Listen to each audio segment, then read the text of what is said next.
कहते हैं कि इतिहास हमेशा खुद को दोहराता है। अगर कुदरत पर भी ये नियम लागू होता है तो समझ लीजिए कि एक वक्त बाद इंसान भी धरती से एक्सटिंक्ट हो सकता है।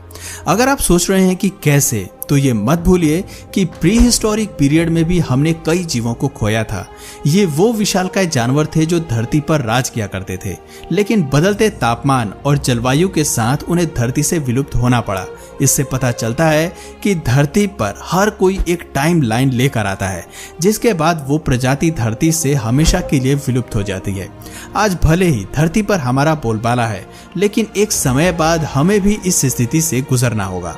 खैर, ये अभी हमारी कंसर्न नहीं है, बल्कि आज की वीडियो में हम आपको 10 ऐसे रेयर जानवरों के बारे में बताने वाले हैं जिन्हें देखना केवल कुछ किस्मत वालों को ही नसीब होता है, और ये नसीब आज किसी के पास नहीं है, क्योंकि ये जानवर धरती से विलुप्त हो चुके हैं। ऐसे में इनकी कुछ रेयर फुटेज ही हमें देखने को मिलती है। तो देर न करते हुए चलिए शुरू करते हैं। सबसे पहले बात करते हैं बाघ की एक ऐसे प्रजाति की जिसका नाम शायद ही आपने पहले कभी सुना होगा, तस्मेनियन टाइगर। तस्मेनियन टाइगर कभी तस्मानिया के जंगलों में राज करने वाले शिकारी थे। धारियों वाले शरीर के साथ ये कभी ऑस्ट्रेलिया के कई क्षेत्रों में देखने को मिलते थे।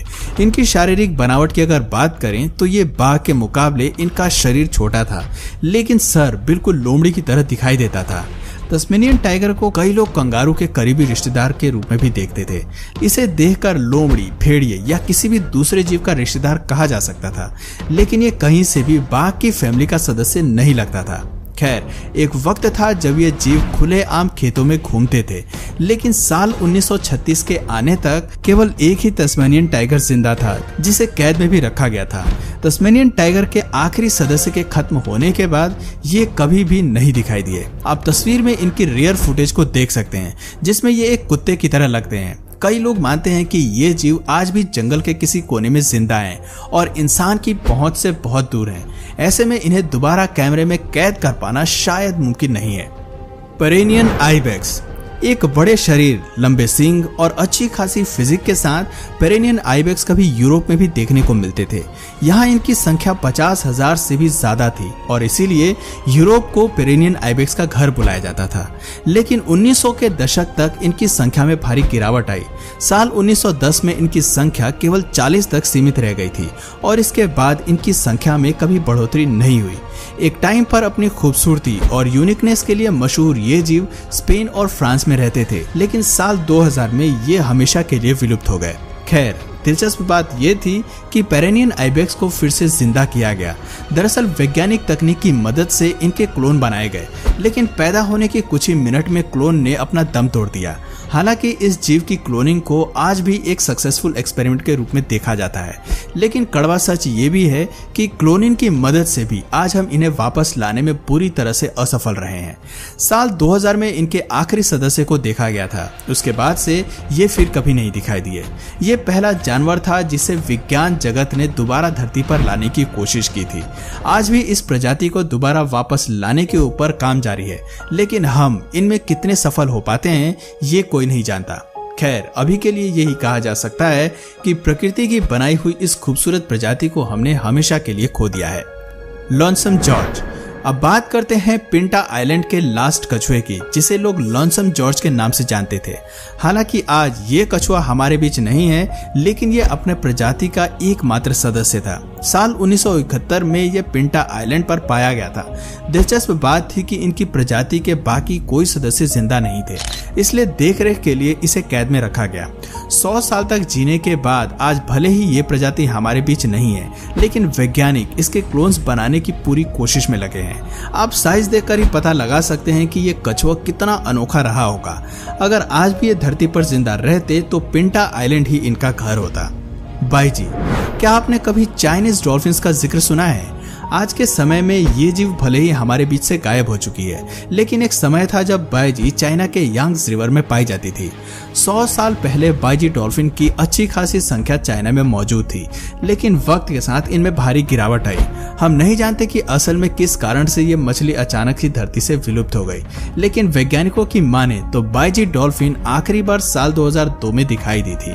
इसके बाद ये चाइना के सभी झील और नदियों से हमेशा के लिए गायब हो गई। क्लिप में आप जिन फुटेज को देख रहे हैं ये बेहद पुरानी है। चाइना में इस मछली को लेकर काफी मान्यताएं भी मानी जाती हैं। कहते हैं कि बाईजी डॉल्फिन का दिखना एक शुभ संकेत होता है। ये मछली केवल कुछ ही लोगों को दिखाई देती है। दरअसल इसे धार्मिक कथाओं से भी जोड़कर देखा जाता है। कहते हैं कि ये मछली असल में रिवर गॉडेस थी जो अपने खराब पिता से भागकर नदी में आई थी। दरअसल इंसानी रूप में बाईजी के पिता उसे गुलामी में बेचना चाहते थे, लेकिन पिता से बचने के लिए लड़की ने नदी में छलांग लगाई और एक खूबसूरत मछली में बदल गई। तभी से बाईजी डॉल्फिन को रिवर गॉडेस के रूप में देखा जाता है। बाईजी डॉल्फिन को चाइना के लोग आज भी यांगत्से रिवर के प्रोटेक्टर के रूप में देखते हैं। हालांकि ये बात दूसरी है कि ये प्रजाति अब किसी भी नदी में उपलब्ध नहीं है। हवाइन क्रो विलुप्त प्रजाति के रूप में हम अक्सर मरीन एनिमल्स और लैंड मैमल्स की बात करते हैं। कभी हमारा ध्यान उन पक्षियों की तरफ जाता ही नहीं जो कभी आसमान की ऊंचाइयां नाप जाते हैं। कौवा हमारे लिए एक आम प्रजाति जरूर है, लेकिन इस पक्षी की भी कई वैरायटीज कभी आसमान पर राज करती थी। एनिमल किंगडम उनका घर हुआ करता था, लेकिन आज कई पक्षी अपना अस्तित्व खो चुके हैं। उन्हीं में से एक है हवाइन क्रो। इस जीव का नाम लेते ही आप लोगों को लग रहा होगा कि ये कोई फाइटर प्लेन है, लेकिन सच तो ये है कि हवाइन क्रो असल में एक खूंखार पक्षी हुआ करते थे जो अर्थवर्म्स को खाना पसंद करते थे।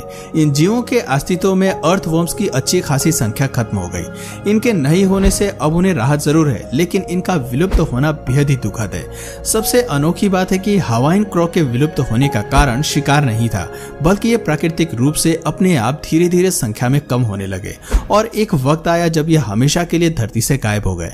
साल 2012 में जंगलों में इनकी संख्या 112 जरूर थी, लेकिन आज हमें इनकी एक भी सदस्य देखने को नहीं मिलते। आपको बता दें कि 19 से 20 इंच तक बढ़ने वाली ये प्रजाति पहले विशेष रूप से हवाई में देखने को मिलती थी। वेस्टर्न ब्लैक राइनो आपको जंगल में आज भी देखने को मिलेंगे, लेकिन ब्लैक राइनो वो प्रजाति है जो धरती से हमेशा के लिए मिट चुकी है। भारी भरकम शरीर वाले इस जीव को दरअसल 2011 में ही विलुप्त घोषित कर दिया गया था, जब इसका एक भी सदस्य वैज्ञानिकों के नजर में नहीं आया। कहते हैं कि इनकी विलुप्ति की सबसे बड़ी वजह हम इंसान हैं, जिन्होंने भारी मात्रा में अपने फायदे के लिए इनका शिकार किया। राइनोज हालांकि आकार में काफी विशाल हुआ करते हैं, लेकिन वो इतने शातिर नहीं होते कि खुद का बचाव कर सकें। बस इसी बात का फायदा उठाकर अचानक ही इन जीवों को इंसान ने मारना शुरू कर दिया। इनके कीमती सींग को काले बाजार में बेचा गया। कई दवाइयां भी इनके सींग से बनाई गईं। कहते हैं कि राइनो के सींग से बने पाउडर किसी भी जहर को काट सकता है और लोगों को स्ट्रॉन्ग बना सकता है। सिविल वॉर के दौरान राइनो के सींग से हथियार भी बनाए गए और इसके लिए इन्हें भारी मात्रा में मारा गया। अब जो फुटेज हम आपको दिखा रहे हैं ये ब्लैक राइनो की आखिरी यादें हैं। अब आप इस जानवर को कभी भी दोबारा नहीं देख पाएंगे। लेसन रेल इस जीव का नाम रेल से जुड़ा हुआ जरूर लगता है, लेकिन ये एक पक्षी है जो कभी हवाई के जंगलों में दौड़ती थी। दरअसल आकार में बड़ी होने के नाते लेसन रेल आसमान में उड़ नहीं सकती थी, इसीलिए इनकी रफ्तार कमाल की थी। केवल हवाई के कुछ क्षेत्रों तक सीमित होने के नाते इनके पास भोजन की ज्यादा वैरायटीज नहीं थी। माना जाता है कि इस पक्षी को केवल एक शिकारी से खतरा था, जो खुद एक बर्ड थी। साल 1900 तक जब द्वीप पर इनके फूड डाइट में शामिल होने वाले जीव खत्म होते चले गए, तो धीरे धीरे इनकी संख्या में तेजी से गिरावट आई। इसके लिए सबसे ज्यादा जिम्मेदार थे रैबिट्स। दरअसल 1900 में द्वीप पर खरगोश को लाया गया, जिन्होंने आइलैंड का सारा भोजन खत्म कर दिया। इस इवेंट से ये पक्षी इतनी बुरी तरह प्रभावित हुए कि केवल 20 सालों में इनकी संख्या 2 पर पहुंच गई। कहा जाता है कि लेसन रेल आखिरी बार दूसरे विश्व युद्ध में दिखाई दी थी। उसके बाद ये हमेशा के लिए धरती से गायब हो गए और इस प्रजाति को पूरी तरह से खत्म करने वाले जानवर थे खरगोश। तो दोस्तों ये थी कुछ ऐसी फुटेज जो हमें एनिमल किंगडम के रेयर जानवरों की झलक दिखाती है। एक समय था जब ये जीव इंसानों की तरह ही बड़े शान से जंगल में घूमा करते थे, लेकिन धीरे धीरे वो हमेशा के लिए विलुप्त हो गए। तो दोस्तों आपकी नज़र में सबसे ज़्यादा जीव विलुप्त किस कारण होते हैं? क्या इंसानों की वजह से या प्रकृति की वजह से? कमेंट करके अपनी राय ज़रूर बताइएगा। और अगर इस वीडियो से आपको कुछ नया जानने या सीखने को मिला या फिर इंटरेस्टिंग लगा तो प्लीज़ इस वीडियो को एक लाइक करके अपने फ्रेंड्स और फैमिली में से ज़रूर शेयर करें। और यदि आप इस चैनल पर नए हैं तो प्लीज़ इस चैनल को सब्सक्राइब करके बेल नोटिफिकेशन आइकन को ऑन कर लीजिए, ताकि हमारे आने वाले वीडियोज़ आप मिस ना करें। मिलते हैं फिर किसी वीडियो में नए टॉपिक के साथ, तब तक के लिए नमस्कार।